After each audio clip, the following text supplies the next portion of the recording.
Newsfirst, face to face with Jamal Ratnayaka. A very good evening and welcome to Newsfirst's brand new political talk show, Face to Face. Today is episode 3 of Face to Face, where we talk all things politics, the good and the bad. This evening we are joined by State Minister of Foreign Affairs, Mr. Tharaka Balasuriya.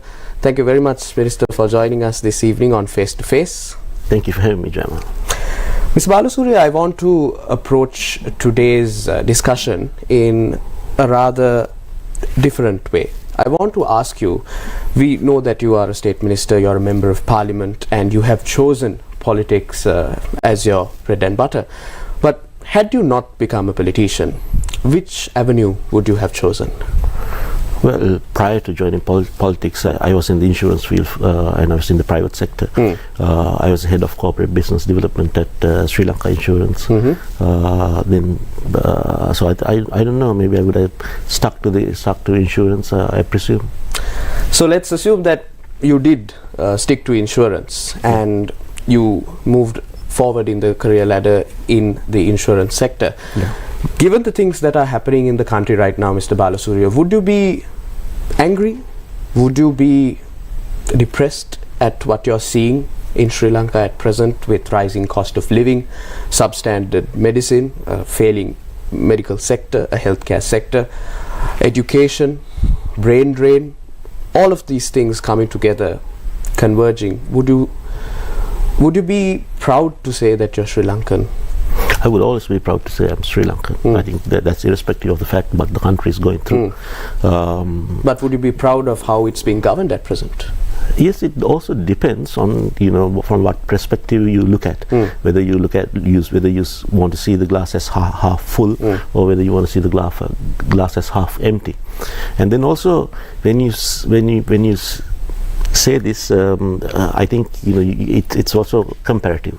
Now, given that last year we had to go through where we didn't have the bare essentials, we had long queues where we had no petrol, no gas, people were dying at the no essentials. Yes. And given that last year the people came out into the streets, and then for the first time in Sri Lanka, elected president was forced to resign. And given that we were very close to anarchy. If there were certain parties who were who wanted to surround the parliament, and if that had succeeded, things could have been a lot worse.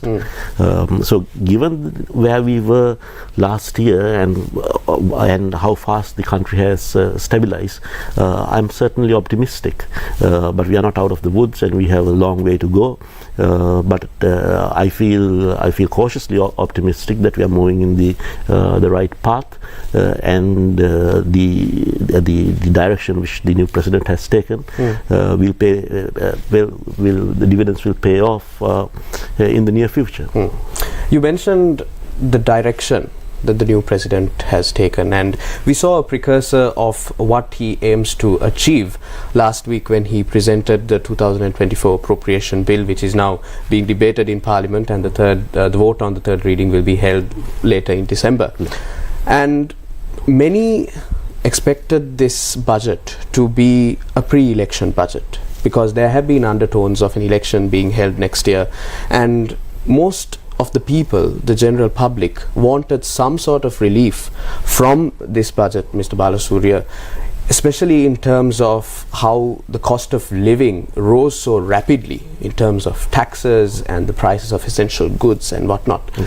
Do you think this budget addresses all those problems, or at least to a certain extent addresses those problems? Certainly not addresses all the problems. I think it somewhat addresses the problems, and we can't have in a traditional way the pre-election budget as I think as you mentioned.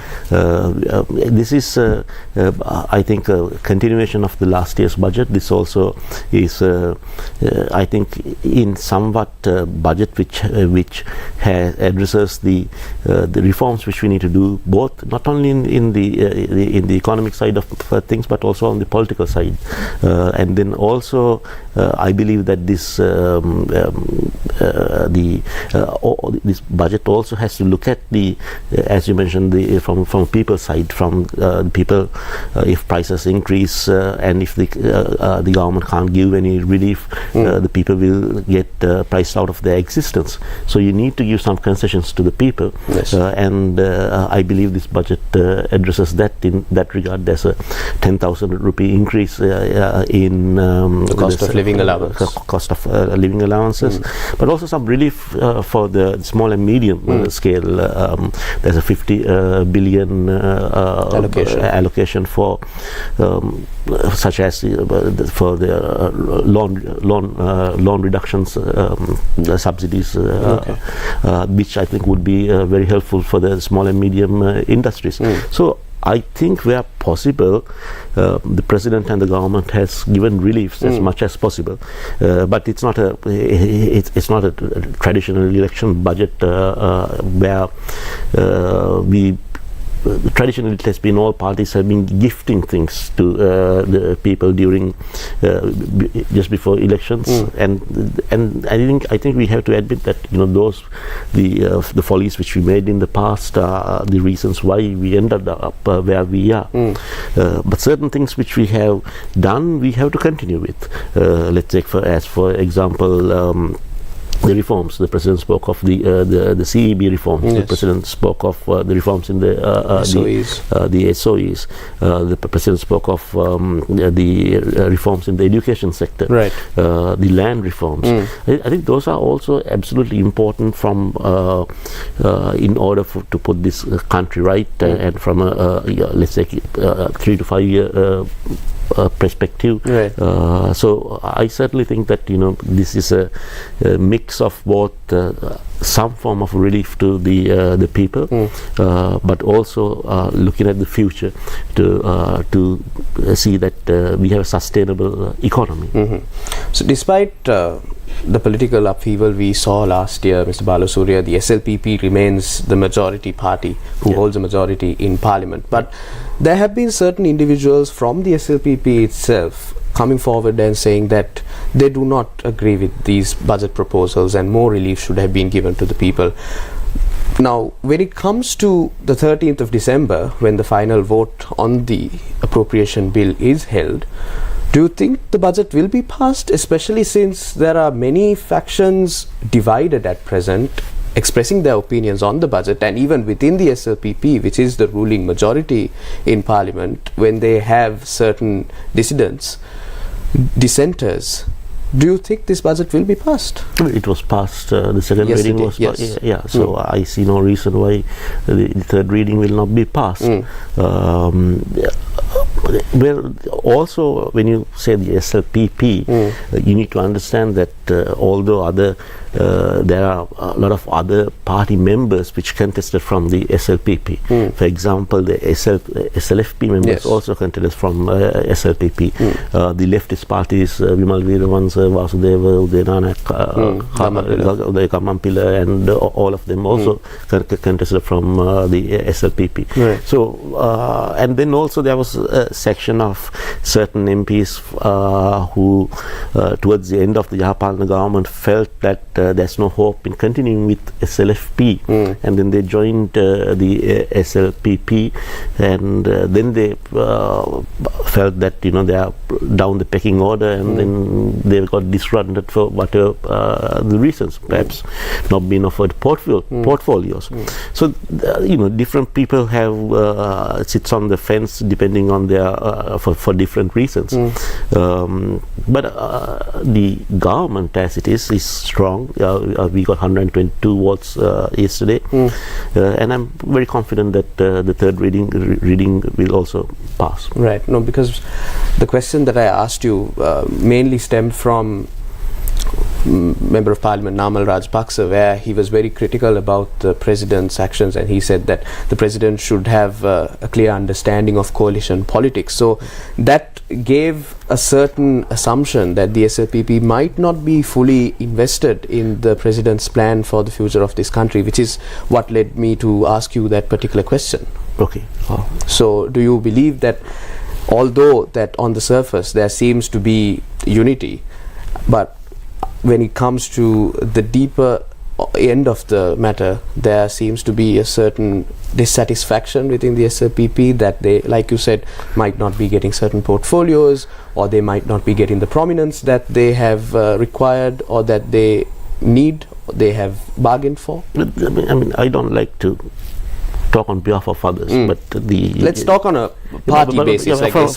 From a party basis, as I said, the SLPP has different fractions, and these fractions has come out now. The SLFP fraction is operating separately. The Dallas group is operating separately, and they're perhaps more in touch with the SJB. Then also, I think the Nimal group is also operating separately. So there are different fractions within the SLFP as well. Yeah, and then also I think some of I would think the seniors in the party might be unhappy that they might not have been given portfolios. So there are different reasons, and there can be different levels of happiness, quote unquote happiness, but what's required is the 113 votes to pass the budget, and we are confident that the government has the 113 votes to pass the budget. Moving forward, talking about the SLPP, since we are on that subject, last week the Supreme Court of Sri Lanka delivered a landmark verdict in terms of the country's economic collapse that occurred last year, and Basil Rajapaksa, former President Mahinda Rajapaksa, and Gotabaya Rajapaksa were also accused of taking the country towards, or steering the country towards collapse, and that this was a very major decision, a verdict that was delivered by the Supreme Court, Mr. Balasuriya. Basil Rajapaksa is the chief organizer, or the main organizer of your party, and Mahinda Rajapaksa is the leader of the party, and former President Gotabaya Rajapaksa rose to power through the ticket of the SLPP.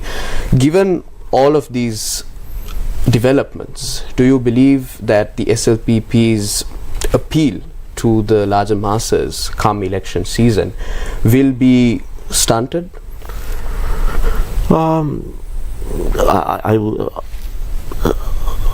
I cannot answer that question, whether the Supreme Court judgment will have a bearing on the way the people would vote for the SLPP or not, because I don't think in the first instance that SLPP will contest as the SLPP. I would think that we would form a greater coalition, a grand coalition, and we certainly would need to have a grand coalition for the presidential election, and the same coalition will continue for the general election. So that's what I am presuming. So will that coalition include the United National Party, the President's party as well? Yes, it certainly has to include the United National Party. We are working with the President. The President has been instrumental in the recovery of the economy, and I think we also deserve some credit for supporting the President and for the economic recovery. So when it comes for elections, then why do we need to separate?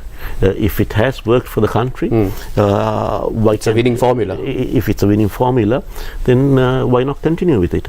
So I think the people have confidence in the President, because when the challenge was bestowed on others at that time, nobody came forward and took up the challenge. The President, being just one member, knowing that the SLPP can kind of pull the carpet under his legs anytime they want to, he nonetheless took the challenge. Yes. And to his credit, and nobody wanted to take the finance ministry at that time. Right. It was offered to members even in the opposition, but nobody came forward, and the President had to take the finance ministry himself. Right. Okay, and I think it's relatively compared to last year, and now the people see the changes, and there's I think belief coming back that if we have to do what we have to do,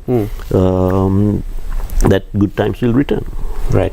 We are in conversation with State Minister of Foreign Affairs Tharaka Balasuriya. This is Face to Face. We are crossing over for a short commercial break. Stay with us. We will be right back. News First, face to face with Jamal Ratnayaka. inflation, exchange rates, and the rise and fall of the stock market. Bringing you insights into the business world. Watch the Business Buzz every Tuesday at 9:30 p.m. on TV1.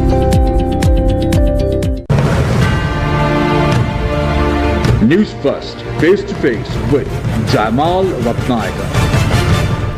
Welcome back to Face to Face. We are currently in discussion with State Minister of Foreign Affairs, Tharaka Balasuriya. Mr. Balasuriya, before we headed into the break, we were talking about the SLPP and the expectations of the people, how the SLPP intends to contest upcoming elections and whatnot. You are the State Minister of Foreign Affairs, and Sri Lanka has been subject or the center of attention to many regional superpowers as of late. We saw many key figures arriving in the country for discussions, for bilateral discussions. Nirmala Sitharaman, even the Chinese President's special envoy who is currently in Sri Lanka, so many others in recent months. Yeah. Is there a certain reason behind all of these high profile visits in such a short amount of time, Mr. Balasuriya? Well, it's the location. I think Sri Lanka, its location is quite valuable. That doesn't mean that certain other countries' locations are not valuable. Yes. And certainly, Sri Lanka is also wants to increase its bilateral ties with our partners, and we deal in separate spheres, and then so we need to deal with pretty much all of the countries. Let's say, as far as our the investments are concerned, the Indians and the Chinese, our Asian countries are very important to us. As far as our exports are concerned, the United States and the European market is very important to us. Yes. As far as the dollars are concerned, the Middle Eastern countries and countries like Korea are absolutely important to us. Then as far as the political allies are concerned, I think countries like China and again Russia, who has backed us in the Human Rights Council and Geneva, are very important to us. So in different spheres, different countries are very important to us, and also the emerging countries are very important to us.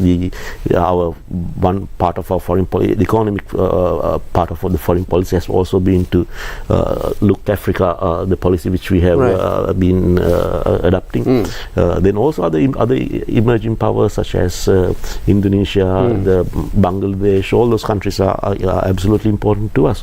So we need to deal with all the countries, and I think the fact that so many dignitaries from all these countries come to Sri Lanka, it's a good sign. It shows there's interest in Sri Lanka, and we need to be wise enough and smart enough to not to antagonize anyone, but to balance our interest and deal with everybody. Yes. Because we have no major political ambitions. It's not like we want to have a huge military to go and invade a country. So what we need to really develop is the economic ties with the other countries.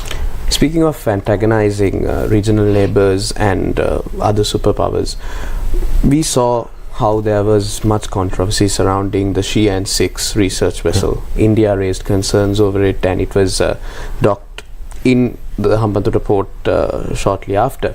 But there were somewhat of a disruption, or there was a bit of friction between the two nations when it came to this particular controversy, and I'm just using this as an example. There were several other key concerns that were raised. So how does Sri Lanka play a part in making sure that we protect our interests while we also serve towards other countries and help them grow their bilateral relations with us? No, certainly there will be bumps in any relationship. Any relationship between two countries are very much like a relationship between two people. Yes. There will also, now, for example, let's say in the Argentina, the Falklands War.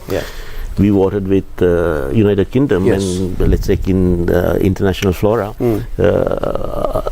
Argentina still votes against Sri Lanka. Okay, simply because we voted against them. So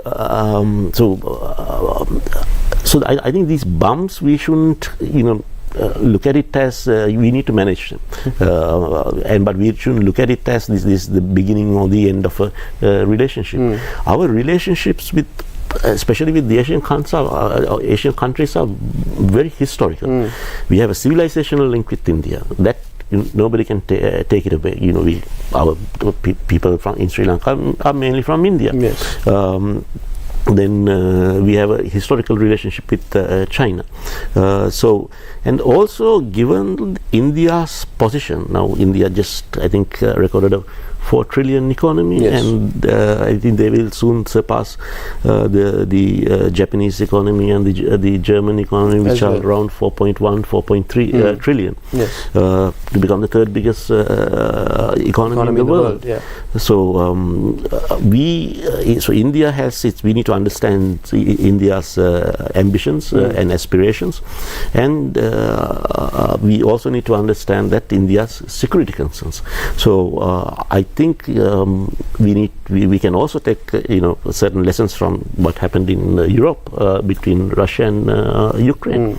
So we need to ensure that that security, that India is satisfied with their security concerns, and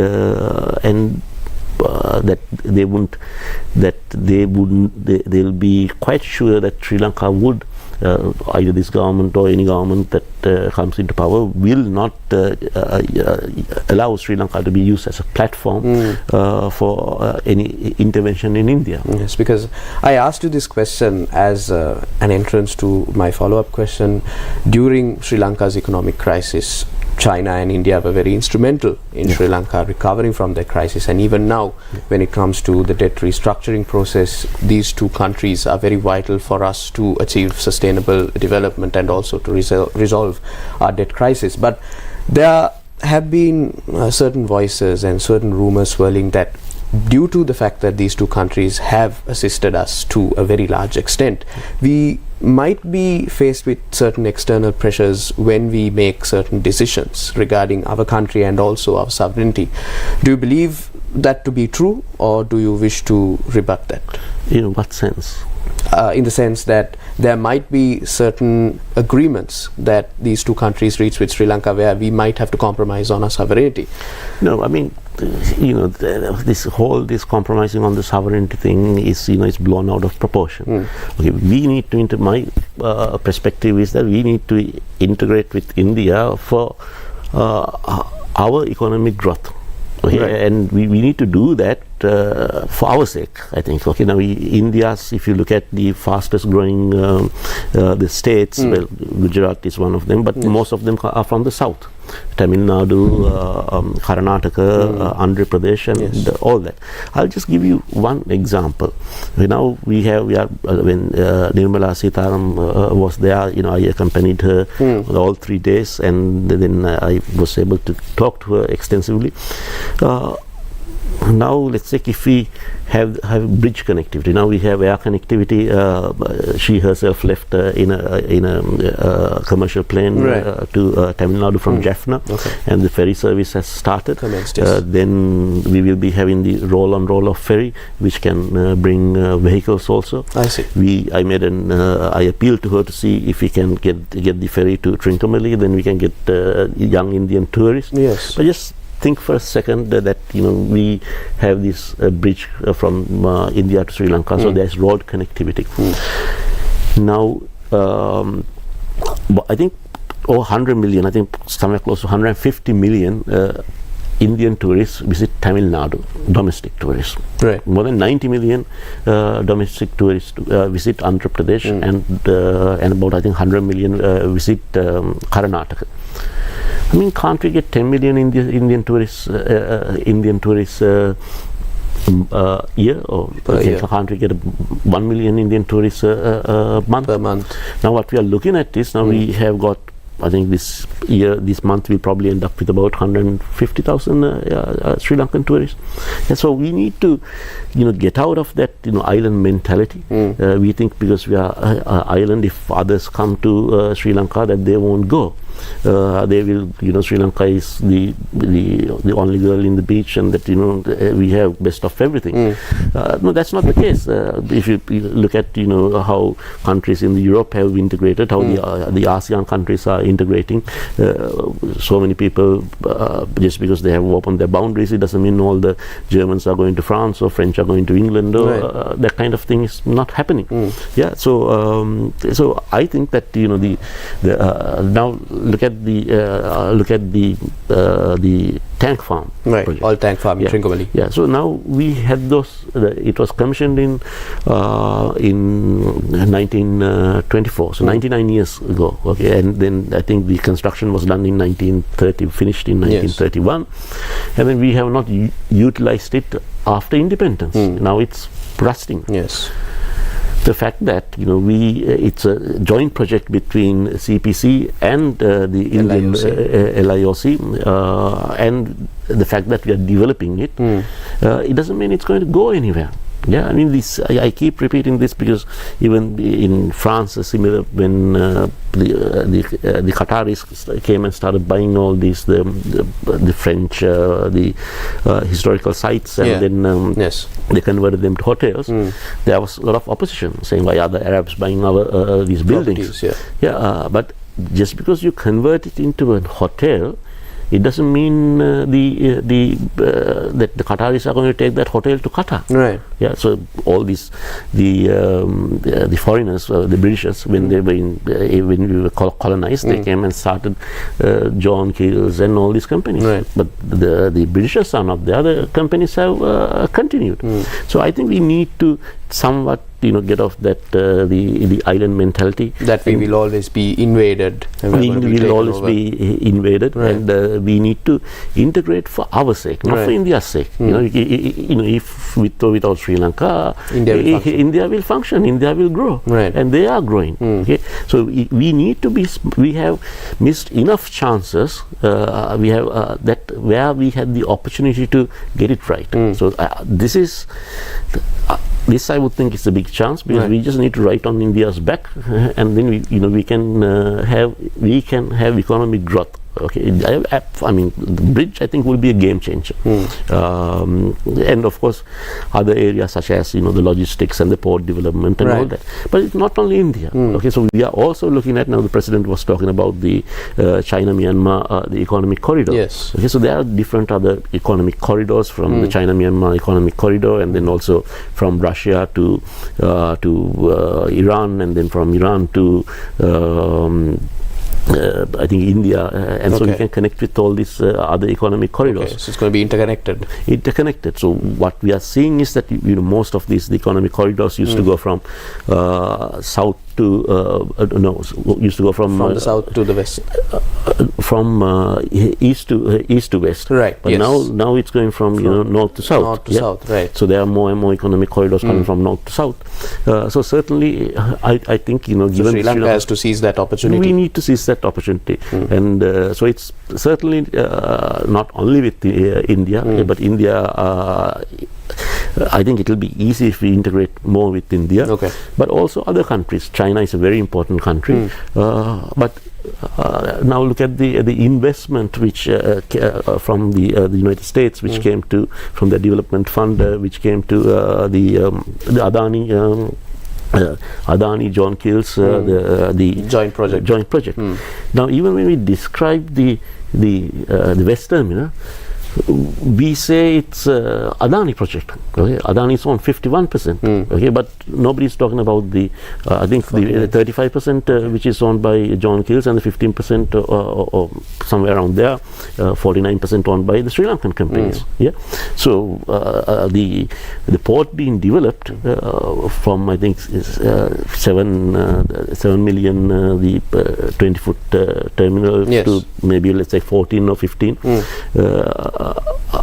Isn't that good for Sri Lanka? Yeah. Right. So I think certainly we need to look at this more rationally, and from I think historically Sri Lankans always have somewhat of a closed mentality, and also I think a minority complex because we have been historically invaded by the chulas and so many of these the great nations things, and ethnicities. Yes.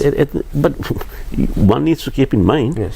okay, when the Cholas were a major empire, they not only invaded Sri Lanka, they went and invaded Indonesia also. Right. Get out of the island mentality that you have is the short message that State Minister of Foreign Affairs Tharaka Balasuriya is giving you this evening.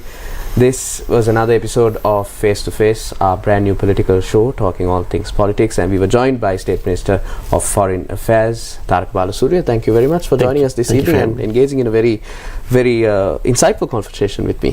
Thank you for having me. Thank you very much for joining. Take care and good night.